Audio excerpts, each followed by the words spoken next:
बिस्मिल्लाहिर्रहमानिर्रहीम, अस्सलाम वालेकुम। लाखों करोड़ों दुरूदो सलाम मोहम्मद मुस्तफ़ा सल्लल्लाहु अलैहि वसल्लम और आले मोहम्मद पर। मैं हूँ उमर दराज गोंदल और आप मेरा फेसबुक और यूट्यूब चैनल देख रहे हैं। खबर जो आपको देनी है वो पंजाब की सियासत से मुतल्लिक है और चूँकि पंजाब के अंदर इस वक्त सूरत हाल बड़ी मुश्किल है, गंभीर है और नून लीग के बारे में एक सियासतदान ने यह बात की थी कि नून लीग का कमाल यह है नवाज शरीफ के मुतल्लिक कि जब ये मुश्किल वक्त में होते हैं तो ये आपके पांव पड़ जाते हैं, यानी आपका पांव पकड़ लेते हैं, तरले मिन्नत उस चीज़ के ऊपर आ जाते हैं, इतनी आजिज़ी और इनकिसारी इनमें आ जाती है। और जब इक़्तिदार के अंदर आते हैं तो ये आपको गिरबान से पकड़ लेते हैं, अपनी असलियत के ऊपर उतर आते हैं। अब उसका अमली मुजाहरा हमें पंजाब के अंदर नजर आ रहा है। आप सब जानते हैं कि नून लीग और चौधरी निसार का ताल्लुक क्या है और चौधरी निसार जो हैं वो नून लीग को छोड़ के गए। फिर खबरें ऐसी आईं जहां पे ऐसा मालूम हुआ कि चौधरी निसार की और इमरान खान की मुलाकात हुई है, जिस पे इमरान खान ने कुछ सहाफियों से ऑफ द रिकॉर्ड बात की थी। साबिर शाकिर साहब ने यह सवाल उस वक्त इमरान खान जब बतौर वजीर आजम मिले थे उनसे ये पूछा था, क्या आपकी मुलाकात हुई है? जिस पे उन्होंने कहा था जी बिल्कुल मुलाकात हुई है। फिर चौधरी निसार से मुतालिक खबरें आई कि वो अपने हलके के अंदर लोगों से मुशावरत कर रहे हैं अपने सियासी मुस्तकबिल के लिए। और फिर जो गुलाम सरवर खान जो हैं, चूंकि उनका हलका और उनके साथ लगता है तो फिर समझ आई क्या किया जाए, किस तरह से सीट एडजस्टमेंट हो जाए। अब चूंकि पंजाब के अंदर इलेक्शन है और पंजाब के इलेक्शन को लेके एक एक वोट इंपॉर्टेंट है। 20 सीटों में से नून लीग को 9 सीटें चाहिए। उसकी वजह यह है कि चौधरी निसार साहब जो हैं वो इस वक्त मेंबर पंजाब असेंबली तो हैं, लेकिन वो मुतहर्रिक रुकन नहीं हैं।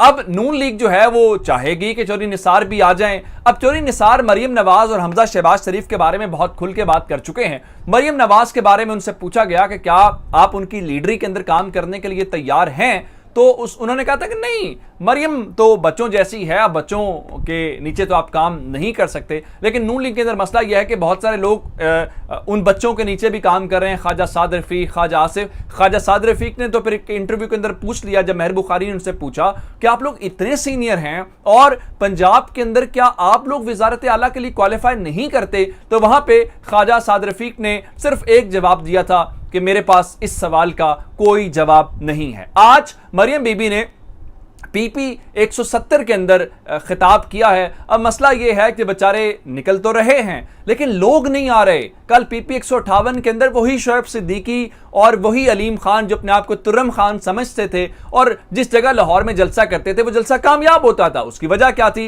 इमरान खान की कॉल होती थी और इनकी बल्ले बल्ले थी। ये बड़े शानदार ऑर्गेनाइजर्स हैं, देखें ये कोई भी शॉर्ट नोटिस के ऊपर प्रोग्राम को कामयाब बना लेते हैं। अब वही कल लोग थे, लाहौर ही था, लेकिन जलसा कामयाब नहीं हो सका था उस तरह से। एक छोटी सी जलसी कॉर्नर मीटिंग की सूरत में आज वही हाल पीपी 170 का हुआ जहां पे मरियम बीबी गई। मरियम बीबी को निकाला तो इसलिए गया था कि ये बड़ों की मुश्किलात कम करेंगी, लेकिन ये बड़ों की मुश्किलात कम नहीं कर रही बल्कि ये बड़ों की मुश्किलात के अंदर इजाफा कर रही हैं। चौधरी निसार वाली बात मैं आपको बता रहा था, तो उसमें आज एक और बात। कल तक ऑन चौधरी कहा जाता था जी वजीर आजम हाउस के अंदर वो ड्रग्स सप्लाई करते हैं, ये अता तारड़ ने इल्जाम लगाया था। फिर अलीम खान कह दिया, खैर अलीम खान भी एटीएम थे। जहांगीर खान तरीन के मुतालिक कहा जाता था ये चीनी चोर हैं, ये माफिया हैं, ये इमरान खान की एटीएम्स हैं। आज मरियम बीबी ये फरमा रही थी कि ऑन चौधरी और जहांगीर खान तरीन तौबा तौबा करके तहरीक इंसाफ से निकले।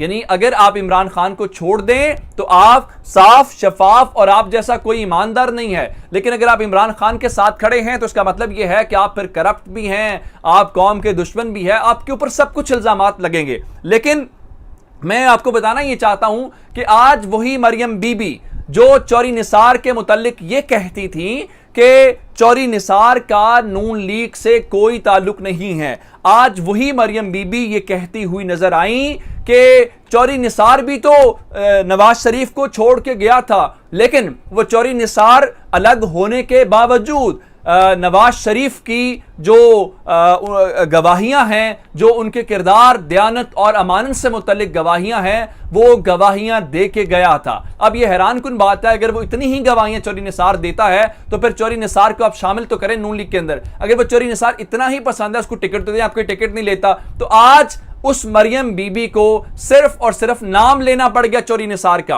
अब ये चौधरी निसार की वापसी इस तरह से है, ये चाहते हैं कि चौधरी निसार वापस आए और उनको पंजाब के अंदर या ओवरऑल संभाले, लेकिन चौधरी निसार इनको मुंह नहीं लगा रहा। अब मरियम बीबी को जलसे जुलूसों के अंदर डायरेक्टली या इनडायरेक्टली उनको पैगामात देने पड़ रहे हैं। और फिर आपको एक और खबर दे देता हूं, आप जानते हैं कि अयाज अमीर साहब के ऊपर लाहौर में हमला हुआ, नामालूम अफराद थे, मुकदमा भी दर्ज हो गया, सब कुछ हुआ।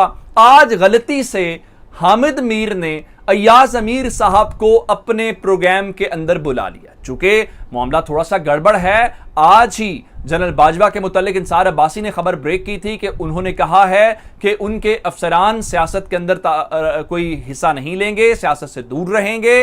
और फिर इमरान रियाज बड़े संगीन इल्जामात लगा रहे हैं नाम लेके कि मुझे और मेरे खानदान को कुछ हुआ तो जो सेक्टर कमांडर हैं ब्रिगेडियर राशिद, उनका उन्होंने नाम लेके कहा कि वो उसके जिम्मेदार होंगे और मैंने वीडियो रिकॉर्ड कर दिए।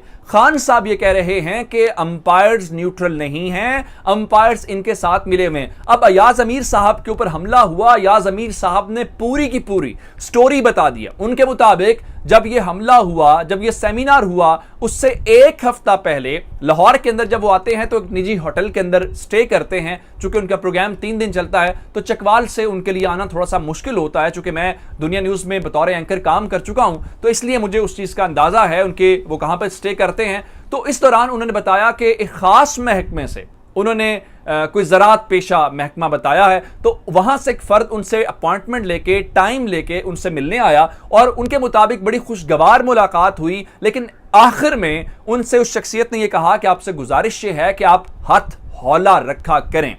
उन्होंने कहा, मैंने उनसे पूछा कि किसके ऊपर हाथ हौला रखना है, तो उन्होंने कोई ऊपर की जानिब इशारा किया और कहा कि आप समझ जाएं कि किसके बारे में बात कर रहे हैं। उनके मुताबिक जब वो सेमिनार के अंदर स्पीच कर रहे थे, अभी इस्लामाबाद के मैरियट होटल से नहीं निकले थे, तो उसी साहब का धमकी आमेज उनको मैसेज आया कि सर फिर आपने मेरी बात नहीं मानी। और उन्होंने खुद पहले तारुफ करवा के मिले थे कि मेरा ताल्लुक फला फला महकमे के साथ है।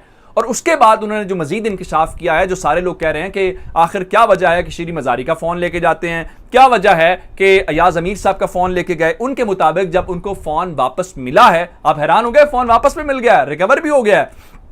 ये कितने समझदार नामालूम अफराद हैं। और उनके फोन के मुताबिक सब कुछ मौजूद था। उनके मुताबिक सिर्फ वो साहब जिन्होंने उनसे मुलाकात की थी, या वो साहब जिन्होंने अपना तारुफ महकमा ज़राअत से या किसी भी महकमे से, इस तरह से मैं उनके अल्फाज कोट कर रहा हूं, तो उनके मुताबिक उनका नंबर भी गायब था। जो चैट हुई थी, जो धमकी आमेज बातचीत थी, सिर्फ वही रिमूव की गई थी। अब ऐसे के मामलात के अंदर जिस तरह से इमरान रियाज बात कर रहे हैं, खान साहब, डॉक्टर यास्मीन राशिद, अयाज अमीर साहब, अब सब नजरें सिपा सालार जनरल बाजवा के ऊपर है। अब उनको एक्शन लेना होगा, नोटिस लेना होगा, ताकि वो जो कह रहे हैं कि वो न्यूट्रल हैं, एपॉलिटिकल हैं, उनका सियासत से कोई ताल्लुक नहीं है, तो इदारा अमली तौर पे ये बताता हुआ नजर आए कि वो वाकईतन जो बात कर रहे हैं उसके अंदर दमखम है। अब जाते जाते जरा और खबरें सुन लें कि चौधरी मोहम्मद सलाई भी चुके यही सजा भुगत रहे हैं कि वो इमरान खान के साथ क्यों हैं, वो भी आज पेश हुए थे। उनकी जमानत के अंदर भी 14 जुलाई तक तोसी हो गई है। उनको भी चूंकि गिरफ्तार किया जाना है, हर सूरत गिरफ्तार करना है, राना सनाउल्लाह का प्लान है, सबक सिखाना है। और तजर्बाकार चूंकि मुल्क के अंदर तशरीफ लाए हुए हैं, तो मुल्क में पहली बार तिजारती खसारा 48 अरब 25 करोड़ डॉलर तक पहुंच गया है और बरामदात के मुकाबले में 80 अरब डॉलर की नई बुलंद तरीन सतह पे पहुंच गई हैं। हालांकि इन्होंने अपनी तरफ से बताया था कि हम दरामदात के ऊपर इस हवाले से और क्या चीजें हो सकती है। अब इस चीज से हटके एक और खबर आपको दे दूं, ईद है, आपने एटीएम यूज करना होगा, लेकिन आपकी गवर्नमेंट आपकी जेब काट रही है। और आइंदा से अगर आप कमर्शियल बैंकों के अंदर एटीएम यूज करेंगे, अगर जिस बैंक के अंदर आपका अकाउंट है उसके अंदर इस्तेमाल करेंगे, तो पहले 2-2.5 रुपए लगते थे, अब 3 रुपए 13 पैसे लगेंगे। और अगर आप किसी और बैंक की करेंगे तो आपको पहले जो 18 रुपए देने पड़ते थे उसमें 4 रुपए 69 पैसे का इजाफा हो गया है। अब आपको 23 रुपए 45 पैसे पे करने पड़ेंगे। आपको मुबारक हो, तजर्बाकार तशरीफ लाए हैं। जब तजर्बाकार लाए जाते हैं वो बहुत महंगे साबित होते हैं। अपना बहुत सारा ख्याल रखिएगा। खुदा हाफिज।